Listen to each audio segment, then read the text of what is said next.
everything's going to fall into the category of hate or love, period. If I don't love it, then I have less than love for it. Like, it's going to, yes, you can say that there's a sliding scale, but at some point, if I don't love it completely, then there's going to be some hate, frustration, anger, resentment involved. So if I get stuck, and feelings of hate and shame, we'll just use those two, there can be a whole lot more. If those feelings come up, that means getting stuck equals hate and shame. Think of it like math, they're equal sign right in the middle. Getting stuck equals hate and shame. Great. So when I get it, when I move through it easily, what's on this side of the equation? Wow, I love it, and I'm really proud of me. I'm really proud of my coaching skills.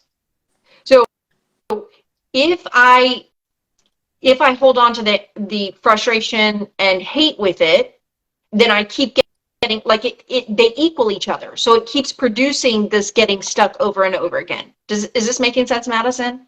Does this make sense to you? So if I can make it okay and move back into love of life, love of, and here we work a lot with spiritual law. Move back into love, and what happens is that equals getting it or working through it easily with my client.